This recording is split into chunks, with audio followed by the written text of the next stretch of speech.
Hello, my beautiful souls. Welcome back to my channel. Please like, share, and subscribe my channel. Thank you. Shri Shiv पुराण श्री उमा संहिता 47वां अध्याय धूम्रलोचन चंडमुंड और रक्तबीज का वध। ऋषि बोले, शुंभ और निशुंभ नामक दोनों महापराक्रमी दैत्यों ने अपने अत्याचारों से पूरे चराचर जगत को दुखी कर दिया था।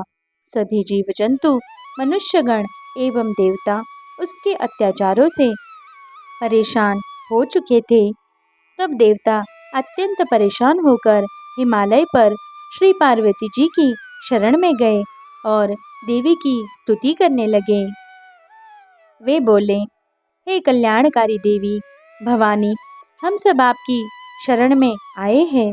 मातेश्वरी, हमारी रक्षा कीजिए। शुंभ निशुंभ के आतंक एवं अत्याचारों से त्रिलोक को मुक्त कराइए। देवताओं की स्तुति सुनकर देवी ने अपने शरीर से एक तेज उत्पन्न किया और एक कुमारी का प्रकट हुई। सब देवताओं ने हाथ जोड़कर और सिर झुकाकर देवी की स्तुति की।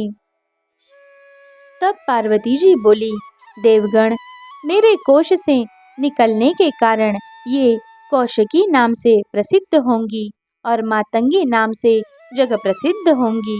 यह कहकर देवी अंतर्धान हो गई और देवता अपने स्थान को लौट गए। देवी कौशिकी वही हिमालय की गुफा में रहने लगी। एक दिन शुंभ निशुंभ के सेवकों ने उन्हें देख लिया।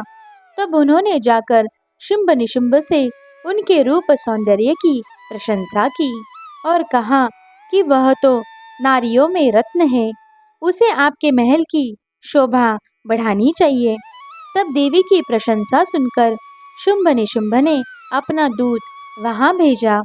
तब दूत ने जाकर देवी से कहा, मेरे स्वामी शुंभ निशुंभ आपके रूप की प्रशंसा सुनकर आपसे विवाह करना चाहते हैं। उन्होंने विवाह का प्रस्ताव लेकर ही मुझे यहाँ पर भेजा है।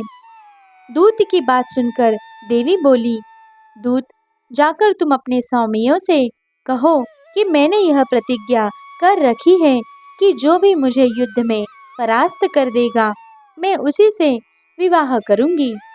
अपने स्वामियों से ये कहो, आकर मुझसे युद्ध करें और मुझे हराकर मुझे अपने साथ ले जाएं। दूत ने शुंभ निशुंभ को सारी बातों से अवगत कराया। सारी बातें सुनकर शुंभ और निशुंभ क्रोधित हो गए। उन्होंने अपने सेनापति धूम्रलोचन को आदेश दिया कि तुम उस नारी को यहाँ लेकर आओ।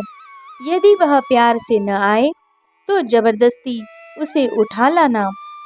अपने स्वामी की आज्ञा पाकर धूम्रलोचन हिमालय पर्वत पर देवी को लेने पहुंचा। जब देवी कौशिकी ने चलने से मना कर दिया तो वह देवी पर शस्त्र लेकर झपटा। देवी ने उसे भस्म कर दिया और सिंह ने दैत्य सेना को तितर बितर कर दिया।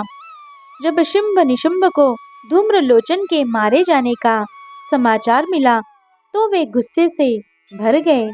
उन्होंने चंडमुंड और रक्तबीज को देवी को लाने के लिए वहां भेजा और आदेश दिया कि यदि वह न आए तो उसका वध कर देना। वे दैत्य देवी के पास गए और बोले, सुंदरी, तुम प्रेम पूर्वक शुंभ निशुंभ में से किसी को भी अपना पति बना लो और खुशी से राज्य करो। यह सुनकर देवी बोली, हे दैत्यों, मैं तो सूक्ष्म प्रकृति हूँ। ब्रह्मा विष्णु सहित सभी देवता मेरी आराधना और स्तुति करते हैं। यदि तुम में शक्ति है तो मुझे युद्ध में हराकर जहाँ चाहो ले जा सकते हो। देवी, यदि आप ऐसा चाहती है तो ठीक है। यह कहकर दैत्यों ने देवी पर बाणों की वर्षा करना शुरू कर दी। तब क्रोधित देवी ने अपने खड्ग से चंडमुंड और रक्तबीज का वध कर दिया।